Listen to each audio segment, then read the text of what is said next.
Hello officers, welcome to daily current affairs classes. ఈరోజు మనం current అఫైర్స్లో భాగంగా Nidhi company, windfall tax, Nikshay Poshan Yojana, red panda, state of the global climate report, critical minerals ఈ 6 టాపిక్ల గురించి కూడా మనం క్లియర్గా తెలుసుకుందాం. అందులో భాగంగా ఈరోజు కరెంట్ అఫైర్స్లో ఉన్న మొదటి అంశం నిధి కంపెనీ అండి. సో తాజాగా మినిస్ట్రీ ఆఫ్ కార్పొరేట్ అఫైర్స్ వాళ్ళు ఈ నిధి కంపెనీలపై జరిమానా విధించడం జరిగిందండి. సో అందువలన ఇది వార్తల్లో నిలవడం జరిగింది. సో దీనికి రిలేటెడ్గా మనము ఈ టాపిక్ని ఎకానమీకి రిలేట్ చేస్తూ చదువుదామండి. ఓకే, ఇక్కడ ఇంపార్టెంట్ పాయింట్ ఏమిటంటే ఈ నిధి కంపెనీని ఎవరు రెగ్యులేట్ చేస్తారు?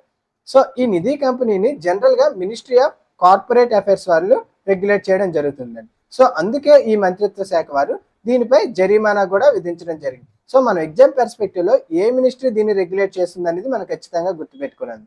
ఎందుకంటే మనం ఇన్ జనరల్ ఆర్బీఐ అనేది అధికంగా భావిస్తాం. సో ఇక్కడ ఆర్బీఐ కాకుండా మినిస్ట్రీ ఆఫ్ కార్పొరేట్ అఫైర్స్ వాళ్ళు దీన్ని కంట్రోల్ చేయడం జరుగుతుంది. సో ఎగ్జామ్ పర్స్పెక్టివ్లో మనం దీన్ని ఎకానమీలో బ్యాంకింగ్స్కి లింక్ చేస్తూ చదువుకోవాలి. బ్యాంకింగ్ వ్యవస్థను దీన్ని లింక్ చేస్తూ చదువుకోవాలి. ఎందుకంటే మన ఫైనాన్షియల్ ఇంటర్మీడియరీస్ అనేవి 2 రకాలుగా డివైడ్ చేయడం జరిగింది. అదే బ్యాంక్ ఒకటి, నాన్ బ్యాంకింగ్ ఒకటి. సో ఈ బ్యాంకింగ్లో అగైన్ 2 టైప్స్గా క్లాసిఫై చేయడం జరిగిందండి. అదే కమర్షియల్ బ్యాంక్స్ మరియు కోఆపరేటివ్ బ్యాంక్స్. ఈ కమర్షియల్ బ్యాంక్స్లో మనము ప్రైవేట్, పబ్లిక్, ఫారెన్ మరియు డిఫరెన్షియల్ బ్యాంక్స్ని అబ్జర్వ్ చేయడం జరుగుతుంది. సో ఈ కమర్షియల్ బ్యాంక్స్లో మనం ఈ 4 బ్యాంక్స్ని అబ్జర్వ్ చేయడం జరుగుతుంది. అదే కోఆపరేటివ్ బ్యాంక్స్లోకి వస్తే స్టేట్ మరియు సెంట్రల్ కోఆపరేటివ్ బ్యాంక్స్ని అధికంగా మనం అబ్జర్వ్ చేయడం జరుగుతుంది. ఓకే, స్టేట్, సెంట్రల్ మరియు అర్బన్ కోఆపరేటివ్ బ్యాంక్స్ని కూడా మనం అబ్జర్వ్ చేయడం జరుగుతుంది. అదే నాన్ బ్యాంకింగ్ ఫైనాన్షియల్ కంపెనీస్ని మనం అబ్జర్వ్ చేస్తే జనరల్గా EXIM bank, export and import bank మరియు నాబార్డ్, ఎన్హెచ్బి, సిడ్బిని మనం నాన్ బ్యాంకింగ్ ఫైనాన్షియల్ కంపెనీస్గా చూడడం జరుగుతుంది. ఓకే, ఎన్బిఎఫ్సిలో జనరల్గా ఎగ్జిమ్, నాబార్డ్, ఎన్హెచ్బి, సిడ్బి అనేవి ఉంటాయి. దీంతో పాటుగా ఈ నిధి కంపెనీ మరియు ఎంఎఫ్సి, మైక్రో ఫైనాన్స్ కంపెనీస్ని కూడా మనము నాన్ బ్యాంకింగ్ ఫైనాన్షియల్ కంపెనీగా అబ్జర్వ్ చేయడం జరుగుతుందండి. సో ఈ ఎంఎఫ్సి అనేది తాజాగా వార్తల్లో కూడా నిలవడం జరిగింది. ఎందుకంటే ఇది ఏర్పాటు చేసి 50 సంవత్సరాలు అయిందండి. సో అందువల్ల ఇది వార్తల్లో నిలిచింది. ఈ ఎంఎఫ్సి గురించి కంప్లీట్గా మనం 28 సెప్టెంబర్ డైలీ కరెంట్ అఫైర్స్లో మనం డిస్కస్ చేయడం జరిగిందండి.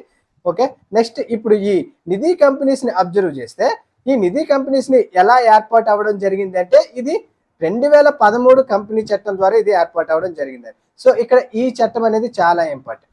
ఈ చట్టం ద్వారా ఈ నిధి కంపెనీ అనేది ఒక నాన్ బ్యాంకింగ్ ఫైనాన్షియల్ కంపెనీగా పేర్కోవడం జరిగింది. ఓకే, ఈ నిధి కంపెనీ అనేది ఏ చట్టం ద్వారా అంటే కంపెనీల చట్టం 2013 ద్వారా ఇది ఒక ఎన్బిఎఫ్సిగా పేర్కొనడం జరిగింది. సో ఇది దానిలో ఉన్న సభ్యులకు మాత్రమే రుణాలు ఇవ్వాలండి. సో ఇది రుణాలు తనలో ఉన్న సభ్యులకు మాత్రమే ఇవ్వాలి, బయట వాళ్ళకు రుణాలు ఇవ్వడానికి దీనికి ఎటువంటి అధికారం కూడా లేదండి. సో దీనిలో ఎంతమంది సభ్యులు ఉంటారంటే 7 కంటే తక్కువగా ఇందులో సభ్యులు ఉండకూడదండి. ఖచ్చితంగా 7 సభ్యులు ఉండాలి. ఈ 7లో ఖచ్చితంగా 3 కంపెనీ డైరెక్టర్లుగా వ్యవహరించాలి. సో ఇందులో సభ్యులు 7 కంటే ఎక్కువగా ఉండాలి. ఆ 7లో ఖచ్చితంగా 3 కంపెనీ డైరెక్టర్లుగా వ్యవహరించాలండి. సో ఈ నిధి కంపెనీ అనేది RBI, reserve bank of India నుండి ఎటువంటి లైసెన్స్ కూడా పొందవలసిన అవసరం లేదు. ఇక్కడ ఈ పాయింట్ చాలా ఇంపార్టెంట్ అండి. సో ఆర్బీఐ వల్ల ఇది ఎటువంటి గైడెన్స్ కానీ లైసెన్స్ కానీ అవసరం లేకుండా ఇది ఏర్పాటు చేయవచ్చు. అందువల్ల ఇది కంపెనీల చట్టం 2013 ద్వారా ఏర్పాటు అవడం జరిగింది. అందుకే ఇది మినిస్ట్రీ ఆఫ్ కార్పొరేట్ అఫైర్స్ వారు రెగ్యులేట్ చేయడం జరుగుతుంది. సో ఇక్కడ ఈ 3 పాయింట్స్ అనేది ఖచ్చితంగా ఇంపార్టెంట్ అండి. సో ఈ నిధి కంపెనీ అనేది ఏ కార్యకలాపాలను నిషేధించబడ్డాయి అంటే ఈ నిధి కంపెనీలో ఏ కార్యకలాపాలు అనేది చేయకుండా నిషేధించబడ్డాయి అంటే ఇది చిట్ ఫండ్స్ కానీ బీమా, సెక్యూరిటీ వ్యాపారంలో ఇది వ్యవహరించకూడదు, ఇది పాల్గొనకూడదండి. సో చిట్ ఫండ్స్ కానీ బీమాలో కానీ సెక్యూరిటీ వ్యాపారాల్లో ఇది పాల్గొనకూడదు. ఇది తమలో సభ్యులకు తప్పించి బయట వాళ్ళకు రుణాలు ఇవ్వకూడదు మరియు బయట నుంచి కూడా ఎటువంటి డిపాజిట్లు కూడా ఇది స్వీకరించకూడదు. అంటే జనరల్గా మనం బ్యాంక్స్లో అబ్జర్వ్ చేస్తే బ్యాంక్స్ అనేవి బయట నుండి డిపాజిట్స్ అనేవి తీసుకోవడం జరుగుతుంది. సో ఇది బ్యాంక్ కాదు కాబట్టి ఇది ఒక ఎన్బిఎఫ్సి కాబట్టి ఇది ఎటువంటి డిపాజిట్స్ కూడా స్వీకరించకూడదండి. సో ఈ నిధి కంపెనీలో ఉన్న సభ్యులు కరెంట్ ఖాతాలు కూడా తెరవకూడదండి. ఓకే, ఇందులో ఉన్న సభ్యులు ఎటువంటి కరెంట్ ఖాతాలు కూడా తెరవకూడదు. సో మనకి ఎగ్జామ్ పర్స్పెక్టివ్లో దీని యొక్క కార్యకలాపాలు అనేది ఖచ్చితంగా ఇంపార్టెంట్ అండి. దీనిలోనే వాళ్ళు కొంచెంగా ట్విస్ట్ చేస్తూ అడిగే ఛాన్స్ ఉంటుంది. ఓకే, ఎందుకంటే ఎగ్జామ్లో మనకి స్టేట్మెంట్ వైజ్గా ఉంటాయి కాబట్టి ఈ కార్యకలాపాలనే మనకి స్టేట్మెంట్గా ఇచ్చే ఛాన్స్ ఉంటుందండి. సో అందువల్ల మనం ఈ కార్యకలాపాలను కూడా ఖచ్చితంగా కొంచెం గుర్తుపెట్టుకోవాలి సబ్జెక్ట్కి రిలేట్ చేస్తూ. ఓకే, నెక్స్ట్ ఎకానమీలో ఉన్న ఇంకొక ఇంపార్టెంట్ టర్మ్ విండ్ఫాల్ ట్యాక్స్ అండి. సో ఇది రెగ్యులర్గా కూడా వార్తల్లో నిలవడం జరుగుతుందండి.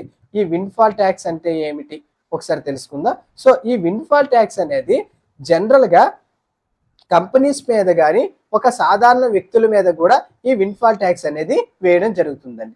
సో ఇప్పుడు ఇది ఎందుకు వార్తల్లో నిలిచిందంటే క్రూడ్ ఆయిల్ పై విండ్ఫాల్ ట్యాక్స్ ను జీరోకు తగ్గిస్తూ కేంద్రం అనేది డిసైడ్ అవ్వడం జరిగింది. సో అందువల్ల ఇది వార్తల్లో నిలవడం జరిగిందండి.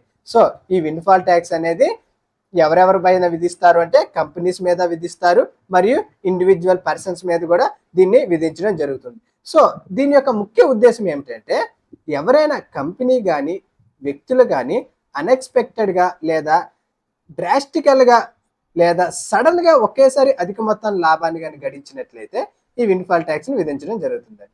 సో అన్ఎక్స్పెక్టెడ్గా ఎవరైనా మనీని కానీ సంపాదించినట్లయితే వాటిపైన ఈ విండ్ఫాల్ ట్యాక్స్ని ఇంపోజ్ చేయడం జరుగుతుందండి. సో ఈ విండ్ఫాల్ ట్యాక్స్ని ఎప్పటి నుంచి అమల్లోకి తీసుకురావడం జరిగింది అంటే 2022 జూలై 1 నుంచి అండి. సో ఇక్కడ ఈ ఇయర్ చాలా ఇంపార్టెంట్. విండ్ఫాల్ ట్యాక్స్ను ఎప్పటి నుంచి అమల్లోకి తీసుకొచ్చారు అంటే 2022 జూలై 1 నుంచి అమల్లోకి తీసుకురావడం జరిగింది. సో సాధారణంగా ఈ విండ్ఫాల్ ట్యాక్స్ని వ్యక్తిగత పన్నులకు అంటే వారసత్వ పన్ను లేదా లాటరీ గేమ్ షోల మీద కూడా విధించడం జరుగుతుందండి. సో దీన్ని ఓన్లీ ఇండైరెక్ట్ ట్యాక్స్గా కాకుండా డైరెక్ట్ ట్యాక్స్ వ్యక్తుల మీద కూడా డైరెక్ట్గా వాళ్ళ యొక్క ఆస్తి హక్కు మీద కూడా వేసే ఛాన్స్ కూడా ఉందండి. సో అందువల్ల ఈ పాయింట్ అనేది చాలా ఇంపార్టెంట్.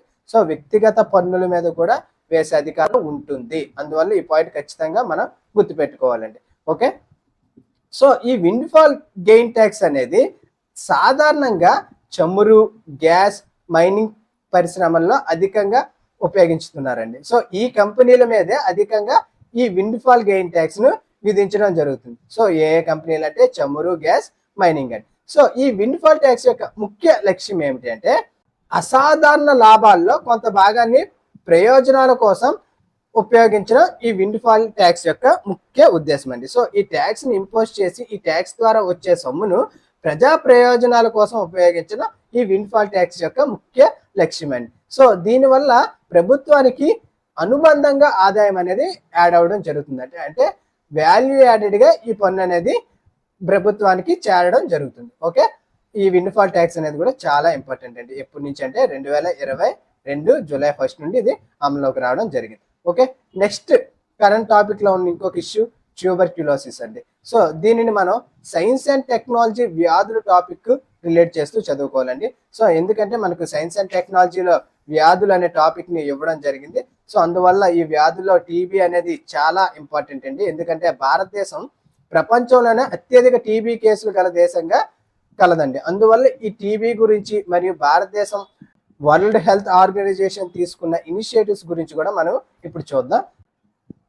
సో తాజాగా ఆరోగ్య మరియు కుటుంబ సంక్షేమ శాఖ వారు నిక్షయ పోషణ్ యోజన కింద అందించే మొత్తాన్ని 1000 రూపాయలకు పెంచుతున్నట్టుగా అనౌన్స్ చేయడం జరిగిందండి. అందువల్ల ఈ నిక్షయ పోషణ్ యోజన అనేది వార్తల్లో నిలవడం జరిగింది. సో మొదట్లో దీనిలో కేవలం 500 రూపాయలు మాత్రమే ఇచ్చేవాళ్ళు, కానీ ఇప్పుడు ఈ పేషెంట్స్కు 1000 రూపాయలు ఇస్తున్నట్టుగా అనౌన్స్ చేయడం జరిగిందండి. సో దీనికి రిలేటెడ్గా ట్యూబర్క్యులోసిస్కి మరియు భారతదేశం తీసుకున్న చర్యలను మనం అబ్జర్వ్ చేద్దాం. సో టీబీ అనేది ఒక బ్యాక్టీరియల్ డిసీజ్ అండి. సో ఇది ఇంపార్టెంట్. టీబీ అనేది ఒక బ్యాక్టీరియల్ డిసీజ్. దీన్ని మైకోబ్యాక్టీరియా ట్యూబర్క్యులోసిస్ అనే బ్యాక్టీరియా వల్ల ఈ టీబీ అనేది కలుగుతుందండి. ఓకే, ఈ టీబీ అనేది ఏ బ్యాక్టీరియా వల్ల కలుగుతుందంటే మైకోబ్యాక్టీరియా ట్యూబర్క్యులోసిస్. సో దీనిలో భాగంగానే ఈ టీబీను ఎలిమినేట్ చేయడానికి WHO అనేది చాలా ఇనిషియేటివ్స్ అనేది తీసుకురావడం జరిగిందండి. అందులో ముఖ్యంగా WHO తీసుకొచ్చిన కొన్ని ఇనిషియేటివ్స్ చూద్దాం. సో 1995లో WHO డాట్స్ కార్యక్రమాన్ని తీసుకురావడం జరిగిందండి. సో ఏ కార్యక్రమం అంటే డాట్స్ కార్యక్రమం అండి. సో ఇది మనకి ఎందుకు ఇంపార్టెంట్ అంటే ఎగ్జామ్ పర్స్పెక్టివ్లో ఈ డాట్స్ కార్యక్రమం అనేది ఏ డిసీజెస్కి రిలేటెడ్గా తీసుకురావడం జరిగింది అనే విధంగా అడిగే ఛాన్స్ ఉంటుందండి. సో అందువల్ల దీన్ని మనం టీబీకి రిలేటెడ్గా చేస్తే మనం ఖచ్చితంగా గుర్తుపెట్టుకోవాలి. ఓకే, డాట్స్ కార్యక్రమాన్ని ఎవరు తీసుకొచ్చారంటే డబ్ల్యూహెచ్ఓ, ఏ డిసీజెస్కి రిలేటెడ్గా అంటే టీబీకి అండి. ఓకే, నెక్స్ట్ డబ్ల్యూహెచ్ఓ తీసుకొచ్చిన ఇంకొక ఇంపార్టెంట్ ఇనిషియేటివ్ స్టాప్ టీబీ కార్యక్రమం అండి. స్టాప్ టీబీ కార్యక్రమం దీన్ని ఎప్పుడు తీసుకొచ్చారు అంటే 2006లో దీన్ని తీసుకురావడం జరిగిందండి. ఓకే, దీన్ని ఎప్పుడు తీసుకొచ్చారంటే 2006లో దీన్ని తీసుకురావడం జరిగిందండి. ఓకే, నెక్స్ట్ ఇంకొక ఇంపార్టెంట్ ఇనిషియేటివ్ ఎండ్ టీబీ కార్యక్రమం అండి. ఎండ్ టీబీ కార్యక్రమాన్ని డబ్ల్యూహెచ్ఓ 2015లో ప్రారంభించడం జరిగిందండి. సో ఈ ఎండ్ టీబీ కార్యక్రమంలో 2030 నాటికి 90% టీబీ కేసులను తగ్గించాలని 2015లో డబ్ల్యూహెచ్ఓ లక్ష్యంగా పెట్టుకుందండి. ఓకే, ఎప్పటి నాటికి అంటే 2030 నాటికి ఎంత శాతం అంటే 90% కేసులను తగ్గించాలనే లక్ష్యంతో పెట్టుకుంది. కానీ దీన్ని సవరిస్తూ 2025 నాటికి టీబీని టోటల్గా ఎరాడికేట్ చేద్దాం, ఎలిమినేట్ చేద్దాం అనే ఉద్దేశంతో డబ్ల్యూహెచ్ఓ కొత్త టార్గెట్ను ప్రకటించడం జరిగిందండి. ఎప్పటికీ అంటే 2025 నాటికి అండి. సో టీబీ రిలేటెడ్గా ఈ ఇయర్ అనేది చాలా ఇంపార్టెంట్. 2025 నాటికి టీబీని ఎలిమినేట్ చేద్దామని ఎవరు ప్రకటించారంటే డబ్ల్యూహెచ్ఓ కూడా ప్రకటించింది. భారత్ కూడా ఈ టార్గెట్ ను ఆమోదించడం జరిగిందండి. ఓకే, దీనిలో భాగంగానే భారతదేశం తీసుకొచ్చిన ఇంకొక ఇంపార్టెంట్ ప్రోగ్రామ్ ఏమిటి అంటే national TB eliminating programme. National TB eliminating programme. ఈ నేషనల్ టీబీ ఎలిమినేషన్ ప్రోగ్రామ్ అనేది ministry of family health and welfare వారి ఆధ్వర్యంలో ఇది వర్క్ చేస్తుందండి. సో దీన్ని ఎవరు తీసుకొచ్చారంటే ministry of family and health welfare. So దీనిలో భాగంగానే 2025 నాటికి భారతదేశం టీబీని ఎలిమినేట్ చేయాలనే లక్ష్యాన్ని కూడా పెట్టుకుందండి. సో డబ్ల్యూహెచ్ఓ కూడా ఈ లక్ష్యాన్ని పెట్టుకుంది, మరియు భారతదేశం కూడా ఈ ఇయర్కే లక్ష్యాన్ని పెట్టుకోవడం జరిగింది. అందువల్ల ఈ ఇయర్ అనేది ఖచ్చితంగా ఇంపార్టెంట్. సో అందులో భాగంగానే ఈ నేషనల్ టీబీ ఎలిమినేషన్ ప్రోగ్రాంలో భాగంగానే కొన్ని ప్రోగ్రామ్స్ ను తీసుకురావడం జరిగిందండి. భారత ప్రభుత్వం అనేది ఇందులో భాగంగా నిక్షయ్ మిత్ర మరియు నిక్షయ్ పోషణను తీసుకురావడం జరిగింది. సో ఈ నిక్షయ్ పోషణలో పోషకాహారం మద్దతు కొరకు 500 అందించేవాళ్ళు, కానీ మరొక 500 యాడ్ చేస్తే ప్రస్తుతం ఎంత ఇస్తున్నారంటే 1000 రూపీస్ అనేది ఇవ్వడం జరిగింది. ఓకే, ఈ నిక్షయ మిత్ర కింద వ్యాధి నిర్ధారణ చేయడం ఈ నిక్షయ మిత్ర యొక్క ముఖ్య ఉద్దేశం అండి. ఓకే, నిక్షయ మిత్ర, నిక్షయ పోషణ అనేది ఇందులో భాగంగా చాలా ఇంపార్టెంట్. నెక్స్ట్ ఇంపార్టెంట్ ప్రాజెక్ట్ ఏంటంటే సాక్ష్యం ప్రాజెక్ట్ అండి. సో సాక్ష్యం ప్రాజెక్ట్ ముఖ్య ఉద్దేశం ఏమిటంటే టీబీ వ్యాధిగ్రస్తులకు కౌన్సిలింగ్ ఇవ్వడం ఈ ప్రాజెక్ట్ యొక్క ముఖ్య ఉద్దేశం అండి. సో ఈ ప్రాజెక్ట్ యొక్క ముఖ్య ఉద్దేశం ఏమిటి అంటే టీబీ వ్యాధిగ్రస్తులకు కౌన్సిలింగ్ ఇవ్వడం అనేది ముఖ్య ఉద్దేశం. సో దీనిలో భాగంగా భారత ప్రభుత్వం తీసుకొచ్చిన ఇంకొక ఇంపార్టెంట్ చొరవ చాలా చాలా ఇంపార్టెంట్ అండి, 90:90:90 అని. మనకి ఎగ్జామ్ పర్స్పెక్టివ్ లో ఈ 90:90:90 అనేది దేనికి రిలేటెడ్ గా సంబంధించింది అంటే టీబీకి రిలేటెడ్ గా సంబంధించింది అని గుర్తుపెట్టుకోవాలండి. సో ఈ 90:90:90 చొరవ అనేది టీబీకి రిలేటెడ్ గా ఏర్పాటు చేయడం జరిగిందండి. సో ఇది కూడా చాలా ఇంపార్టెంట్ అండి. ఓకే, సో తాజాగా 2023 గాను వరల్డ్ హెల్త్ ఆర్గనైజేషన్ అనేది టీబీపై ఒక రిపోర్ట్ అనేది ఇవ్వడం జరిగిందండి. టీబీపై ఒక నివేదికను ఇవ్వడం జరిగింది. సో ఈ నివేదికలో భారతదేశం ప్రపంచంలోనే అత్యధిక టీబీ వ్యాధిగ్రస్తులు కలరు అని పేర్కొనడం జరిగింది. ఓకే, ఎంతమంది అంటే 1.6 crores అండి. ఎంత శాతం అంటే 27% భారతదేశంలోనే ఈ టీబీ కేసులు నమోదవడం జరిగిందండి. ఓకే, దానికి రిలేటెడ్ గానే భారతదేశం అనేది పీపామ్ రెజిమన్ ను తీసుకొచ్చిందండి. ఇది ఒక ట్రీట్మెంట్. భారతదేశం తాజాగా ఈ ట్రీట్మెంట్ ను ఆమోదించడం జరిగింది. దీనిలో భాగంగా టీబీని 6 నెలల్లో క్యూర్ చేయడం జరుగుతుంది. ఓకే, ఎన్ని నెలలు అంటే 6 నెలల్లో టీబీని క్యూర్ చేయడం జరుగుతుంది. ఓకే, అందువల్ల ఈ బీపామ్ రెజిమన్ కూడా చాలా important. So next current affairs లో ఉన్న ఇంకొక ముఖ్యమైన అంశం రెడ్ పాండా అని. తాజాగా డార్జిలింగ్ లో పద్మజా నాయుడు హిమాలయన్ జూ అనేది రెడ్ పాండా ప్రోగ్రామ్ పై తీసుకున్న చొరవలకు గాను ఇది WAZA వాజా world association of zoo and aquarium conservation అవార్డుకు ఫైనలిస్ట్ గా ఎన్నికవడం జరిగిందండి. సో ఫైనలిస్ట్ కు ఏ జూ ఎన్నికైందంటే పద్మజా నాయుడు హిమాలయన్ జూ. ఇది ఎక్కడ కలదు అంటే వెస్ట్ బెంగాల్ అండి, డార్జిలింగ్ వెస్ట్ బెంగాల్ లో కలదు. సో ఇందులో భాగంగా అంటే రెడ్ పాండా ప్రోగ్రామ్ భాగంగా ఇది ఫైనలిస్ట్ కి ఎన్నికవడం జరిగిందండి. సో దీనికి రిలేటెడ్ గా ఈ రెడ్ పాండా గురించి చూద్దాం. సో ఈ రెడ్ పాండా అనేది ఒక సూచిక జాతి. ఇది ఒక ఇండికేటర్ స్పెసిస్. సో ఇది చాలా ఇంపార్టెంట్. ఈ ఇండికేటర్ స్పెసిస్ గురించి మనం ఖచ్చితంగా గుర్తుపెట్టుకోవాలండి ఎగ్జామ్స్ పర్స్పెక్టివ్ లో. సో క్రింది వాటిలో ఇండికేటర్ స్పెసిస్ ఏది అడిగే ఛాన్స్ ఉంటుంది. సో అందువల్ల ఈ రెడ్ పాండాను మనం ఖచ్చితంగా గుర్తుపెట్టుకోవాలి. ఇది భారతదేశంలో సిక్కిం, పశ్చిమ బెంగాల్, మేఘాలయ మరియు అరుణాచల్ ప్రదేశ్ లో ఉంటుందండి. ఏ ఏ రాష్ట్రాలు అంటే సిక్కిం, పశ్చిమ బెంగాల్, మేఘాలయ, అరుణాచల్ ప్రదేశ్. అదే నేపాల్, భూటాన్, మయన్మార్, చైనా దేశాల్లో ఉంటుందండి. అదే విధంగా నేపాల్, భూటాన్, మయన్మార్, చైనా దేశాల్లో కూడా ఇది లభ్యమవుతుంది. దీని యొక్క ఐయుసిఎన్ స్టేటస్ ఏంటంటే ఎండేంజర్ అండి. ఇది కూడా మనం ఖచ్చితంగా గుర్తుపెట్టుకోవాలి. ఇది అంతరించిపోతున్న జాబితాలో ఈ రెడ్ పాండాను ఐయుసిఎన్ చేర్చడం జరిగిందండి. ఓకే, నెక్స్ట్ కరెంట్ అఫైర్స్ లో ఉన్న ఇంకొక ఇంపార్టెంట్ రిపోర్ట్ ఏంటంటే state of the global climate report. దీన్ని ఎవరు ప్రచురించారు అంటే ప్రపంచ వాతావరణ సంస్థ దీన్ని ప్రచురించడం జరిగింది. సో ఈ రిపోర్ట్ లో భాగంగా 2023 అనేది ప్రపంచంలో అత్యంత వేడి సంవత్సరంగా ప్రకటించడం జరిగిందండి.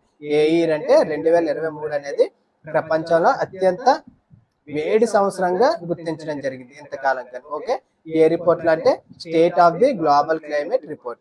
ఓకే, ఎవరు దీన్ని విడుదల చేశారంటే ప్రపంచ వాతావరణ సంస్థ రిపోర్ట్ చేయడం జరిగింది. ఓకే, అందులో భాగంగానే ఇందులో కొన్ని డేటాను కూడా ఇది ప్రచురించడం జరిగింది. సో ఇదంతా ఇంపార్టెంట్ ఏం కాదండి. ఒక 2023 అనేది చాలా ఇంపార్టెంట్. నెక్స్ట్ కరెంట్ టాపిక్ లో ఉన్న ఇంకొక ముఖ్యమైన అంశం క్రిటికల్ మినరల్స్ అండి. సో తాజాగా ఇండియా మరియు అమెరికా అనేది ఒక ఎంఓయు ఈ క్రిటికల్ మినరల్స్ పై చేసుకోవడం జరిగింది. అందువల్ల ఇది వార్తల్లో నిలిచింది. దేనిపైన అంటే ఈ క్రిటికల్ మినరల్స్ పైన ఒక ఎంఓయు. ఏ ఏ దేశాలు అంటే ఇండియా మరియు యుఎస్ఏ అనేది ఈ క్రిటికల్ మినరల్స్ పై ఎంఓయు చేసుకోవడం జరిగింది. సో ఈ క్రిటికల్ మినరల్స్ అనేవి ఎందుకు ఒక దేశానికి అంత ఎక్కువ ఇంపార్టెన్స్ ఇస్తాయంటే ఇవి దేశం యొక్క ఆర్థిక అభివృద్ధికి మరియు దేశం యొక్క భద్రతకి ఈ మినరల్స్ అనేవి చాలా అవసరమండి. సో ఒక్కొక్క కంట్రీ అనేది వాళ్ళ యొక్క పర్స్పెక్టివ్ ప్రకారం, వాళ్ళ యొక్క లభ్యత ప్రకారం ఈ క్రిటికల్ మినరల్స్ ను క్లాసిఫై చేయడం జరుగుతుంది. అన్ని కంట్రీస్ కూడా ఒకే విధంగా క్లాసిఫై చేయడం అనేది జరుగుతుంది. సో దీనిలో భాగంగానే భారతదేశంలో ఎన్ని క్రిటికల్ మినరల్స్ కలవంటే 30. ఇది చాలా ఇంపార్టెంట్. భారతదేశంలో 30 క్రిటికల్ మినరల్స్ కలవండి. సో లభ్యత ప్రకారం మరియు సరఫరా గొలుసు ప్రకారం వీటిని అబ్జర్వ్ చేయడం జరుగుతుందండి. సో భారతదేశంలో ఎన్ని కలవు అంటే 30 కలవండి. ఇది చాలా ఇంపార్టెంట్. సో వీటి యొక్క లిస్ట్ కూడా మెన్షన్ చేయడం జరిగింది. ఎగ్జామ్ పర్స్పెక్టివ్ లో మేబీ అడిగే ఛాన్స్ ఉంటుంది, కానీ జస్ట్ ఒక్కసారి వీటిని చదివి అలా గుర్తు పెట్టుకోండి చాలు. ఓకేనా, కానీ ఎన్ని ఉన్నాయన్నది మాత్రం చాలా ఇంపార్టెంట్ అండి. దీనిలో 30 ఉన్నాయండి. ఓకే, భారతదేశం ఈ క్రిటికల్ మినరల్స్ కోసం తీసుకున్న ముఖ్యమైన ఇనిషియేటివ్ తాజాగా ఈ మినరల్ సెక్యూరిటీ పార్ట్నర్షిప్ లో భారతదేశం అనేది జాయిన్ అవ్వడం జరిగిందండి. మరియు మినరల్ సెక్యూరిటీ ఫైనాన్స్ నెట్వర్క్ లో కూడా ఈ రెండు నెట్వర్క్ లో కూడా భారతదేశం సభ్యత్వం తీసుకోవడం జరిగింది. ఓకే, అందువల్ల ఈ రెండు కూడా చాలా ఇంపార్టెంట్. రీసెంట్ గానే వీటిలో సభ్యత్వంగా జాయిన్ అవ్వడం జరిగింది. ఈ రెండింటికి కూడా యుఎస్ఏ అనేది నాయకత్వం వహించడం జరుగుతుంది. ఈ రెండింటికి కూడా ఈ మినరల్ సెక్యూరిటీ పార్ట్నర్షిప్ లో టోటల్ గా 14 దేశాలు ఉన్నాయి. సో దీని యొక్క ముఖ్య లక్ష్యం ఏంటంటే క్రిటికల్ మినరల్స్ ని కనుక్కోవడం, వాటిని ఎక్స్పోర్ట్ చేయడం ఈ కూటమి యొక్క ముఖ్య ఉద్దేశం అండి. సో క్రిటికల్ మినరల్స్ ని జాగ్రత్తగా ఎక్స్పోర్ట్ చేయడం, అవసరమైన దేశాలకు వీటిని ఉపయోగించుకోలేలా చూసుకోవడం మరియు సరఫరా గొలుసును పెంపొందించడం ఈ సెక్యూరిటీ యొక్క ముఖ్య ఉద్దేశం అండి. ఓకే, అది ఫ్రెండ్స్ ఈరోజు కరెంట్ అఫైర్స్ లో ఉన్న ఎంటైర్ కరెంట్ టాపిక్స్. ఈ పీడిఎఫ్ ని both English and Telugu medium లో వీడియో కింద ఉన్న డిస్క్రిప్షన్ లో టెలిగ్రామ్ ఛానల్ ఇవ్వడం జరిగింది. ఆ టెలిగ్రామ్ ఛానల్లో ఈ పీడిఎఫ్ ని అప్లోడ్ చేస్తున్నా. Thank you for watching.